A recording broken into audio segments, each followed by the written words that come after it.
My best friend gave her boyfriend permission to sleep with me behind my back. Okay, so this may be a long one. First and foremost, I am not down to read any poly-shaming. That's not the point of this post. Polyamory is a valid dating/relationship model when done ethically, and I am laying that down first and foremost. Any advice given that has the air of "but poly is gross" straight up, I'm going to keep on scrolling past and not take in. So my best friend, Cindy, and I have known each other roughly 15 years and have been roommates for 5-ish years. Cindy is poly and has 2 partners, one that lives close by and one named Mark that lives in Oregon, which is pretty far from us. I knew Mark through mutual friends prior to him meeting Cindy, and we actually slept together a couple times back in like 2016. He's poly and I am monogamous, and we decided it wouldn't work between us, but we maintain being good friends cause we get along really well. I introduced those two in 2017, admittedly under the "he's poly, you're poly" piss poor attempt to matchmake, and they hit it off. In 2019, Mark had to move to Oregon for work, but they have been making it work via long distance, and I'm happy for them. So in 2020, I kinda lost my mind. I had to break up with a boyfriend who was in love with someone else. I realized I hated my job, I turned 30 and felt deeply unhappy with where my life was headed. So I decided it was best for me to start living. I quit my job, found a new one that made me happy, and I started to do solo hiking adventures. I mentioned in a group chat that I always wanted to camp in Crater Lake National Park in Oregon, and Mark offered his place for me to stay at and offered to be my hiking buddy. He's into hiking as well. Cindy hates camping/hiking/nature, but was excited for us to have fun and even helped me plan the trip, until 2 weeks ago. Out of nowhere, Cindy was as cold as ice to me. We take turns cooking, and suddenly on her nights to cook she would only make one portion and leave me nothing. She was short in conversation, didn't want to hang out with me in shared areas at all, and just seemed like she was pissed. I asked her if something was wrong, and she straight up ignored me. I went to mutual friends, who said they had no clue that something was wrong. Then yesterday, she invited me to a video chat with her and Mark.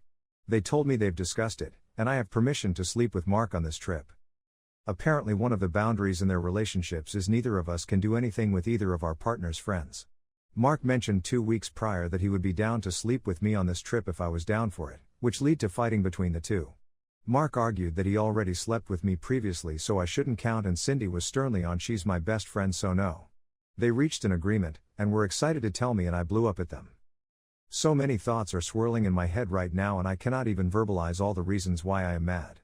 It's like my best friend and her boyfriend, someone I consider to be a good friend too, view me as a sex object in some ways, but somehow worst. Sleeping with Mark wasn't even a concept to me, as he is squarely in the best friend's boyfriend and good friend boxes in my mind. I logged off the chat, told Cindy I was too angry to look at her, and have been at a friend's place for the last day. I need advice on how to convey to them when I am so angry. When I am having trouble coming up with a reason besides blind rage. I barely want to go on this trip anymore. Edit. I think where the shock and hurt is coming from is mostly the fact that I have been treated like fucking trash for the past 2 weeks in my own home for an issue that, if anyone asked me, I could have ended with a quick "yeah, no, that's not going to happen." Mark is a good friend, and while he was a fun sexual partner like 5 years ago, he is squarely my roommate's boyfriend in my mind, and even with this permission I wouldn't sleep with him. I am mad that Cindy treated me this way. I am frustrated at the apparent brainlessness on both their ends of not just talking to me, annoyed that my sexual potential was discussed in depth by both of them, kinda upset that a good friend may have only invited me to stay over at his place for the potential of banging me, pissed off that I am fucking sleeping on a fucking futon like a 21-year-old cause even though Cindy was in the wrong. I left my apartment when she should have left. I just have a lot going on emotionally at the moment. Mini update. Okay, I just wanted to say thank you to everyone who commented. Today has been rough for the most part, but me and the friend whose futon I am occupying got tacos, and I got to process this for the better part of my day. My feelings have landed mostly on being upset with Cindy. No matter what drama was going on in their relationship, I was treated like a pariah in my own goddamn home, and that's unacceptable. The annoying part of this is now I am doubting whether or not I would have even considered sleeping with Mark if the situation came up organically. My friend who I am staying at, she's also poly. I am one of the few mono people in my immediate friend group, hence why I was really harsh in my post about not accepting poly hate, cause those my people asked me how I would have preferred this situation playing out. My response was pretty much 1. Cindy not taking out whatever she was feeling on me while they were having their backroom discussion. 2. Being approached by one of them individually to see if I was interested in any of this and not in the weirdest fucking Discord call in the world. She was in the room right next to me, she could have just came in and talked to me solo. If Mark would have asked me, I probably would have run to Cindy being like, your boyfriend is hitting on me. I am unsure if that's even allowed. If Cindy would have, Christ on the fucking cross, I am unsure how that would have even gone. Who knows, maybe with permission, and wine, and the breathtaking views of that lake, seriously ignore me and Google Crater Lake National Park, it's fucking gorg, something would have happened. Nothing sure as hell is going to happen now though. This is a long-winded post to say that I am planning to talk to each of them one-on-one because at the end of the day, I already dropped like $450 on round-trip tickets and I can't afford to stay anywhere else on short notice. I've looked into campsite lodge and nearby Airbnb/hotels and everything is too expensive for me. And my PTO is already approved in my workbooks. I am not going to be awkwarded out of my vacation that I have dreamed about. I am going to talk to them both and God help them if the first words out them mouths aren't "I'm sorry." Final update. Hey, everyone. It's been just over 3 weeks since my last post and I wanted to post an update. If you didn't read my original post, is that I was planning on going on a trip where I would be staying with my best friend's partner for 5 days. She was fine with it, until she wasn't and treated me coldly for 2 weeks. Then she and her BF told me that I had permission to sleep with the BF on the trip if I so desired. I got pissed and stayed at a friend's place for 3 days. It was such a fun experience. I went home after 2 or 3 days. I can't actually remember how long I was gone now, when Cindy sent me a message saying she wanted to apologize. Apparently Cindy reached out to the mutual friend I was staying with, and that friend went over every cruel thing Cindy did to me during her 2 weeks of shutting me out and told her to get herself together. We sat down and talked and it was pretty illuminating what she had to say. Cindy and I have known each other for over 15 years now. For the majority of that time, I was the more introverted and shy type while she was the let's drink shots on the roof with this new friend I made 30 seconds ago type. When the plague hit, we both had 2 very different responses. After realizing I was deeply unhappy with all parts of my life, I flipped everything on its head. I found a new job and made a bunch of work friends. I started doing solo adventures. I felt happier than I ever been, and it turns out, happy me is very bubbly and engaging. While I couldn't go out for obvious reasons, I started actually using Discord and engaging more with friends and going on virtual dates. Cindy did the opposite.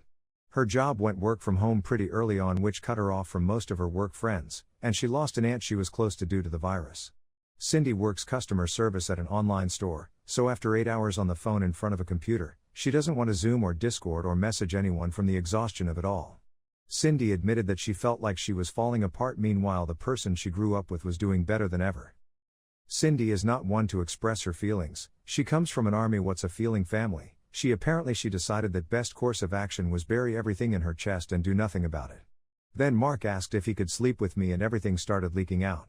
Cindy admitted that rule neither of us can do anything with either of our partner's friends is a bit more flexible than I originally thought and is more of a please ask if I am cool with this before you flirt with my friend's situation. Apparently Cindy was cool with the concept of us sleeping together previously. Back in 2019, I was planning a trip to Seattle for the summer of 2020. Mark offered to join me and we were planning on splitting a 2-bedroom Airbnb. It didn't happen for obvious reasons, but apparently Mark asked Cindy during planning stage if he could even broach the topic with me and she was cool with it. Mark, going off how she was previously cool with it, checked in again with her before he was planning on talking to me about it for the most recent trip, and that's when the blow up happened. Cindy apologized for how she treated me the past 2 weeks and admitted that she felt like she was failing at everything in her day-to-day life and then felt like she was going to lose her boyfriend to me if something happened between us.